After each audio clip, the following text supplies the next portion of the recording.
Bismillahirrahmanirrahim. Assalamualaikum warahmatullahi wabarakatuh. Waalaikumsalam warahmatullahi wabarakatuh. Sahabat Robi Rodia Official dimanapun berada, Alhamdulillahirabbil alamin. Nahmaduhu wa nasta'inuhu wa nastaghfiruh wa na'udzu billahi min syururi anfusina wa min sayyiati a'malina may yahdihillahu fala mudhillalah wa may yudlil falan tajida lahu waliyyan mursyida. Amma ba'du. Raditu billahi robba wa bil islami dina wa bi muhammadin nabiyya wa rasula. Rabbi zidna ilman nafi'an warzuqnan fahman wasi'an. Rabbi syrah li sadri wa yassir li amri wahlul uqdatam min lisani yafqahu qawli. Alhamdulillah, berbahagia sekali pada malam hari ini kita bisa kembali mengadakan kajian Muharram 1442 Hijriah bersama saya Fakihuddin Habibullah Al-Isani, dan juga pada malam hari ini bersama Ketua Dewan Pembina Yayasan Robi Rodia dan Ketua Majelis Kiai Pondok Pesantren Robi Rodia, Ustadz Kiai Haji Insinyur Abdullah MT. Apa kabar Ustadz? Baik, Alhamdulillah.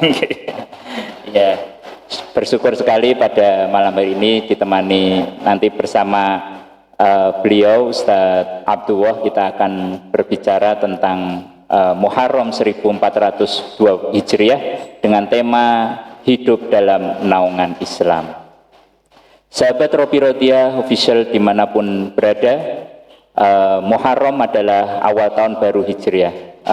Menurut Ustadz, mengapa Khalifah Umar bin Khattab menjadikan bulan Muharram sebagai awal tahun baru Islam atau awal tahun baru Hijriah?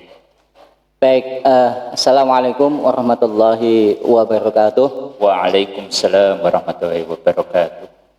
Kalau kita lihat kepada sejarah, kenapa kemudian ditetapkan kalender Hijriah ya, di masanya Umar bin Khattab itu sebenarnya diawali dengan beberapa sahabat ketika menerima surat menyurat atau juga membuat surat menyurat pada saat itu ya, itu hanya ditanggali misalnya tanggal 10 Sya'ban, tanggal 10 Zulhijjah misalnya. Tapi ini tahunnya itu ya tahun berapa itu, sehingga tidak bisa memisahkan ini yang mana yang duluan, yang mana yang belakangan.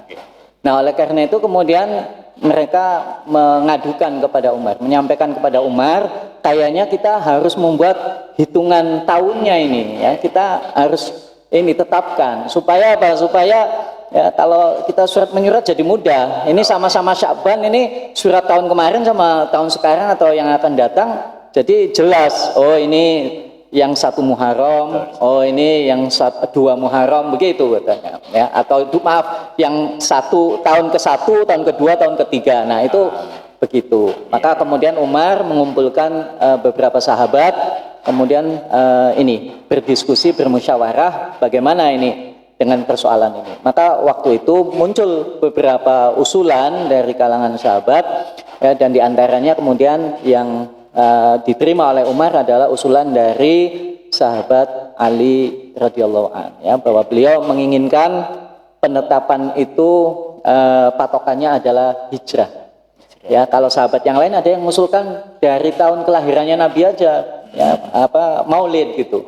Ya, tapi sebagian berpendapat kalau kayak gitu nggak ada bedanya dengan ini penanggalannya Al-Masih gitu ya. Padahal umat Islam itu dianjurkan oleh Rasulullah itu untuk berbeda ya, untuk berbeda dengan tradisi-tradisi sebelumnya.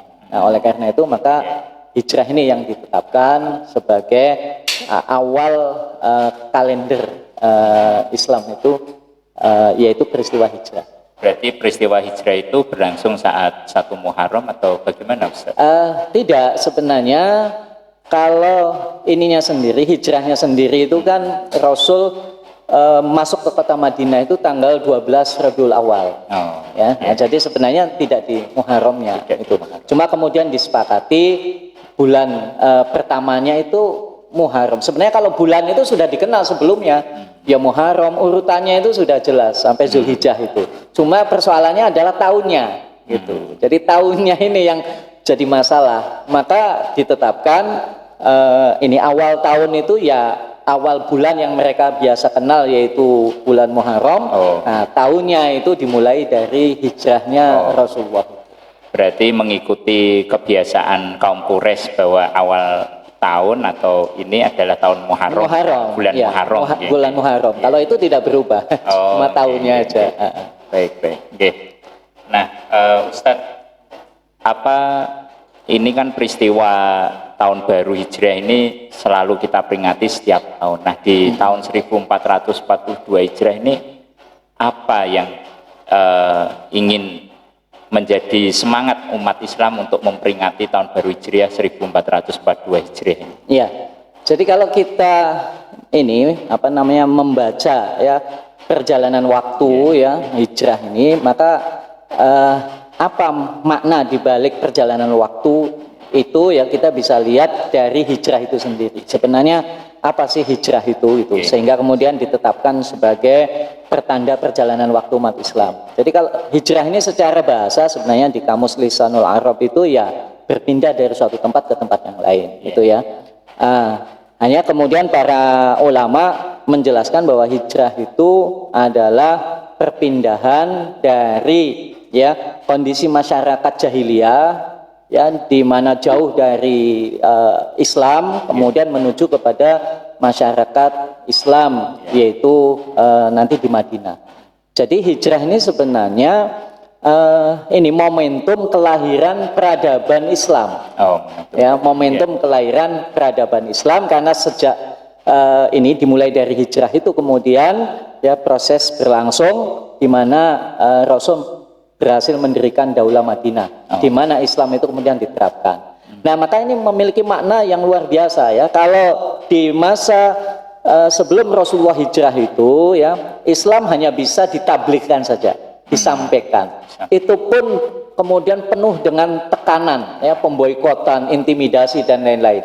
Ya. Nah, kemudian setelah hijrah di mana Rasul kemudian pindah ke Madinah, maka Rasul itu ya dia kemudian menjadi penguasa Madinah, pemimpin Madinah, bukan hanya sebagai nabi dan rasul seperti di Mekah, tetapi menjadi pemimpin Madinah yang bisa mengeksekusi, bisa menjalankan ya ajaran Islam itu. Syariat Islam itu bisa dijalankan di Madinah. Bahkan juga bukan hanya itu, bisa melindungi kaumnya gitu. Ya. Nah, inilah sebenarnya yang harus kita maknai bahwa hijrah itu adalah proses perubahan ya dari kondisi jahiliyah, kondisi di mana kita tidak merdeka di dalam beribadah kepada Allah menuju kondisi ya yang berperadaban ya, kondisi yang mentauhidkan Allah dan kemudian umat Islam itu merdeka untuk bisa menjalankan ini syariatnya itu dengan sebaik-baiknya. Nah, itu ini yang harus dimaknai. Maka kalau kita terapkan ini ya hijrah ini hari ini ya kita ambil hikmahnya, berarti ya kita ini harus ada upaya untuk berpindah dari keadaan jahiliyah menuju keadaan yang dimana kita bisa mengabdi kepada Allah Subhanahu Wa Taala dengan sebaik-baiknya. Nah, cuma kadang ada pertanyaan, loh sekarang kan sudah nggak jahiliyah lagi Pak itu ya. Ya kalau jahiliyah itu dimaknai sebagai sebuah masa, ya kita sudah lewat. Tapi kalau jahiliyah itu dimaknai sebagai karakter masyarakat, loh sekarang ini masih jahiliyah. Ya kita lihat karakter masyarakat jahiliyah itu penuh dengan kesyirikan, menuhankan banyak Tuhan di sana, ya menyembah berhala. Nah sekarang itu ya banyak orang yang kemudian juga syirik menyekutukan Tuhan, mungkin dalam bentuk yang lain. Kalau dulu kemudian misalnya dalam tradisi sosial masyarakatnya itu ya banyak pelacuran, ya perzinahan gitu kan. Nah sekarang pelacuran dan perzinahan nggak ada. Sekarang ini juga bahkan kadang dilindungi gitu kan. Nah ini kan berarti sebenarnya kondisi masyarakat masih karakter jahiliyah itu masih ada. Di bidang ekonomi dulu orang terlibat banyak dengan ribawi, ya hutang piutang dengan riba bunga dulu di masyarakat Arab. Nah sekarang ya kan juga masih gitu ya. Orang berbisnis tuh banyak yang kemudian bergelut dengan riba. Berarti sebenarnya karakter jahiliyah itu masih ada. Oleh karena itu maka ya memaknai hijrah itu bisa kita refleksikan ya dari peristiwa hijrah dulu, yaitu ya kita coba memperbaiki diri, ya memperbaiki masyarakat, yang lebih penting lagi ya dari kondisi atau karakter masyarakat jahiliyah menuju karakter masyarakat yang tadi ya memegang teguh dan menjalankan syariat Allah Subhanahu wa taala. Baik, sahabat Robi Rodia official dimanapun Anda berada, hijrah atau peristiwa berpindahnya Nabi Muhammad dan para sahabat dari Mekah ke Madinah ternyata tidak hanya dimaknai perpindahan fisik, tetapi kemudian juga perpindahan menuju suatu semangat, yaitu semangat membangun peradaban Islam yang kemudian dengan berpindahnya ke Madinah, Islam bisa diterapkan daulah dan kemudian Islam melindungi umat muslim dan juga syariatnya. Ustadz, ini ada pertanyaan dari sahabat Robi Rodia Official. Bagaimana Ustadz agar kita bisa menjaga keistiqomahan, agar kemudian kita tetap semangat dalam hidup dalam naungan Islam? Iya, yang pertama kita harus menetapkan visi kita ke depan ini ya. Visi ya sebenarnya sudah Allah tetapkan ya, visi kita itu wa ma khalaqtul jinna wal insa illa liya'budun. Tidaklah aku ciptakan jin dan manusia kecuali untuk beribadah. Oleh karena itu ini harus menjadi visi seorang muslim bagaimana bisa menjadi hamba Allah dengan sebaik-baiknya itu.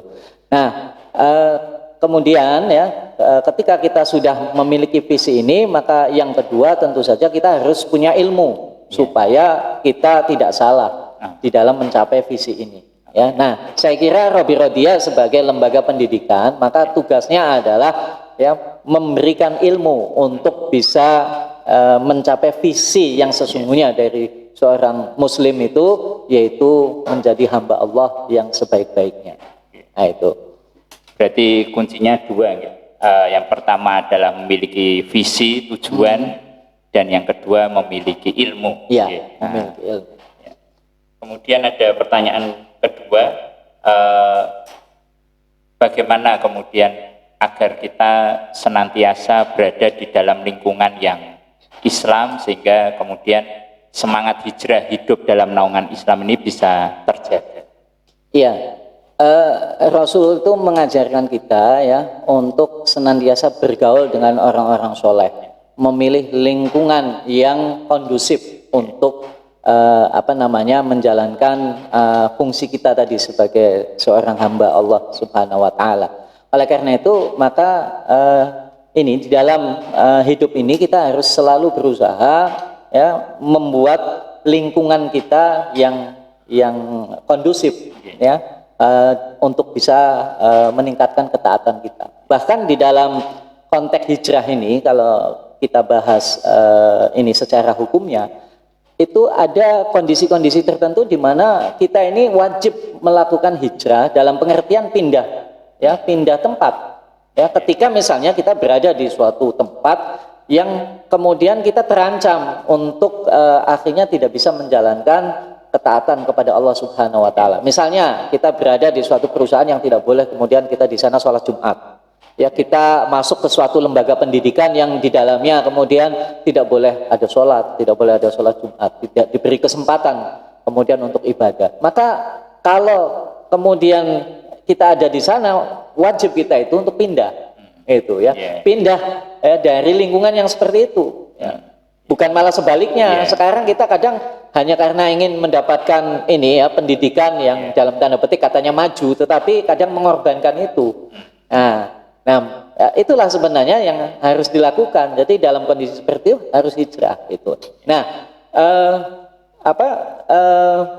begitu pula di dalam masyarakat itu juga begitu. Kalau kita menjumpai keadaan di mana kita akhirnya dipaksa untuk melakukan kemaksiatan, kalau kita tidak mampu mengubahnya, kita wajib untuk hijrah dari sana. Hijrah ya. Secara fisik. Secara fisik gitu ya. Nah, ya tetapi kalau kita tidak berada dalam posisi yang terancam seperti itu ya, maka kita disunahkan ya untuk melakukan hijrah dalam pengertian tadi maknawi, yaitu memperbaiki diri, memperbaiki masyarakat, memperbaiki keluarga ya untuk kemudian menjadi lebih baik.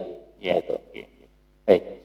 Sahabat Robi Rodia Official dimanapun berada, alhamdulillah kita sudah bisa memahami bahwa ternyata makna hijrah tidak hanya sekedar perpindahan fisik dari tempat batil menuju tempat yang hak, tetapi juga kemudian membangun sebuah peradaban di tempat yang baru. Maka di sini kami dari Pondok Pesantren SMK Robbi Rodiah, lembaga ini memiliki visi membangun generasi yang diridhoi oleh Allah terdepan dalam teknologi dan kepemimpinan umat dengan diah, kebiasaan, dan juga memiliki visi syakhsiyah Islamiyah, fikriyah Islamiyah, dan akhlakul karimah. Sehingga lembaga ini insya Allah menjadi lembaga yang dapat mengemban amanah dan juga istiqomah untuk mengajak putra-putri sahabat Robbi Rodiah Official untuk menjadi lebih baik, berkepribadian Islam, berpikir Islam, dan berakhlakul karimah. Demikian untuk kajian Muharram 1442 Hijriah ini bersama Ketua Dewan Pembina Yayasan Robbi Rodiah dan Ketua Majelis Pondok Pesantren Robbi Rodiah Ustadz Kiai Haji Insinyur Abdullah MT. Semoga kita bisa istiqomah dalam berhijrah dan membangun peradaban Islam, hidup dalam naungan Islam. Syukron, jazakumullah khairan kasiron. Aqulu qouli hadza wasta'fu minkum ila liqa' ma'as salamah wal faizah. Wassalamu alaikum warahmatullahi wabarakatuh. Waalaikumsalam warahmatullahi wabarakatuh.